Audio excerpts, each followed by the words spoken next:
আজকে আমি রান্না করব কাঁঠালের বিচি দিয়ে গরুর মাংস।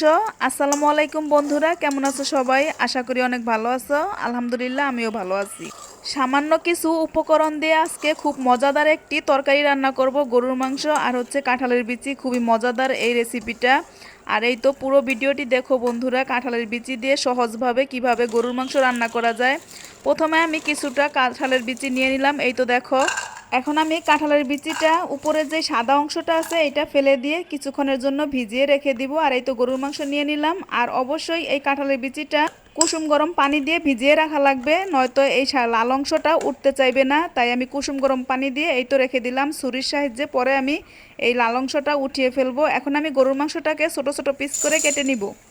আমার কাছে বড় বড় পিস ভালো লাগে না, তাই আমি ছোট করে নিতেছি। তোমরা চাইলে বড় পিস করেও রান্না করতে পারো, তাহলেও খুব মজা হয়। আর এই তো দেখো, এখন আমি আমার মন মতো ছোট ছোট সাইজ করে কেটে নিলাম। আর আমার কাছে ছোট সাইজটাই একটু ভালো হয়, কারণ কাঁঠালের বিচি তো, তাই এখন আমি ছোট ছোট সাইজ করে আমার মতো কেটে নিলাম।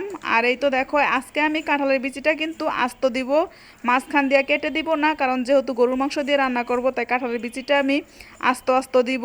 আর এই তো আমার গরুর মাংসটা এখন কাটা হয়ে গেল। এখন আমি ভালোভাবে পরিষ্কার করে ধুয়ে নিব। আর আমি আজকে গরুর মাংসটা হাতে বসাবো, হাতে মাখিয়ে রান্না করব, তাই তো ভালোভাবে পরিষ্কার করে এখন ধুয়ে নিব। আর দেখো কত সুন্দর গরুর মাংসটা, একদম সলিড মাংস, হাড্ডি নেই। আর যেহেতু কাঁঠালের বিচি দিয়ে রান্না করব, একটু সলিড মাংসই নিয়েছি আমি বেছে। এখন আমি সুন্দর করে পরিষ্কার করে ধুয়ে নিলাম। হাতে মাখিয়ে গরুর মাংস রান্নার মজাই আলাদা। আর এই তো দেখো, এখন আমি সবগুলো মশলা একে একে রেডি করে নিয়েছি। আর কি কি মশলা দিব: হলুদ, মরিচ, জিরার গুঁড়া, ধনিয়ার গুঁড়া, স্বাদ মতো লবণ, আর আদা রসুনের বাটা। আর এই তো দেখো, এখন আমি সব কিছু একসাথে মাখিয়ে গরুর মাংসটা মাখিয়ে রেখে দিব কিছুক্ষণের জন্য।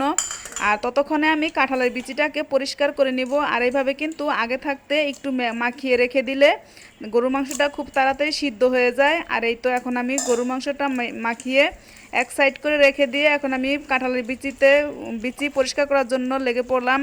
আর যেহেতু কাঁঠালের বিচিটা আমি ছুরি দিয়ে পরিষ্কার করব, একটু তো সময় লাগবেই। আর এই তো দেখো, এখন আমি খুব সুন্দর করে একে একে সবগুলো বিচি ধৈর্য ধরে পরিষ্কার করে নিব। আর যেহেতু আমি কাঁঠালের বিচিটা আধা ঘন্টা আগে ভিজিয়ে রেখেছি, আর দেখো কত সুন্দর পরিষ্কার হয়ে যাচ্ছে মাশাল্লাহ। ছুরি দিয়ে টান দেওয়ার সাথে সাথে কিন্তু সাদা হয়ে যাচ্ছে, একদম আগলা করে টান দিলেই সাদা হয়ে যায়। আরও একভাবে এই কাঁঠালের বিচিটা পরিষ্কার করা যায়, তা হচ্ছে প্লাস্টিকের জালনি থাকলে ওটার ভিতরে ঘষা দিলেও কিন্তু এরকম সাদা হয়ে যায়। আর এই তো দেখো, এখন আমি একে একে সবগুলো কাঁঠালের বিচি পরিষ্কার করে বেছে নিব। আর ওইদিকে আমার গরুর মাংসটাও কিন্তু মাখানো রয়েছে। এখন আমি চুলার পারে চলে যাব ওই কাঁঠালের বিচিটা পরিষ্কার করা হয়ে গেলে। আর কাঁঠালের বিচিটা একটু পরিষ্কার করতে সময় তো লাগবেই। আর এখন এই তো ধুইতে এসে পড়লাম। আমার সবগুলো কাঁঠালের বিচি পরিষ্কার করা হয়ে গেছে, অনেকক্ষণ সময় লাগিয়ে এই তো পরিষ্কার করে নিলাম বন্ধুরা। যেই খাবারটা কষ্ট করে তৈরি করা হয়, সেই খাবারটা কিন্তু স্বাদটাও দারুণ হয়। আর এখন আমি এই তো চলে আসলাম গরুর মাংসটা বসানোর জন্য। প্রথমে দারচিনি, এলাচ দিয়ে দিলাম পাতিলে। এখন দিয়ে দিব পেঁয়াজ কুচি, এই তো পরিমাণ মতন পেঁয়াজ কুচি দিয়ে দিলাম। এরপর দিয়ে দিব পরিমাণ মতন তেল।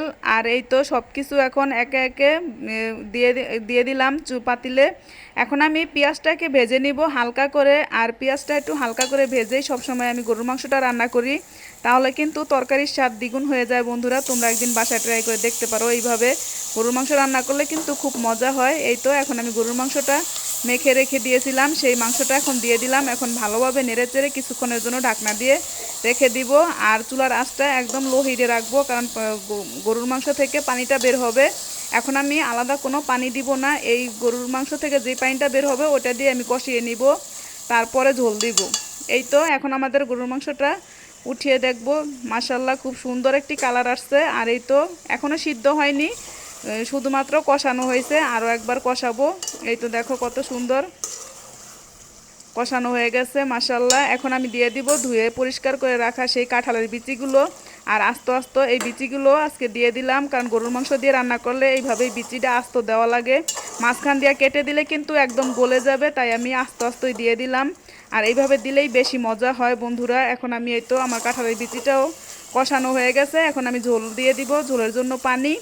আর এই তো দেখো, এখন সুন্দর মশলা ভাজা ভাজা হয়ে উপরে তেল ভেসে উঠেছে। এখন আমি ঝোলের জন্য পানিটা দিয়ে নেড়েচেড়ে আবারও ঢাকনাটা দিয়ে দিব, কারণ এখনও গরুর মাংস ভালো সিদ্ধ হবে। আর কাঁঠালের বিচিটাও ভালোভাবে সিদ্ধ হবে, তাই তো আমি আবারও ঢাকনা দিয়ে রেখে দিব কিছুক্ষণের জন্য, চুলার আঁচটা একদম লো হিটে রেখে।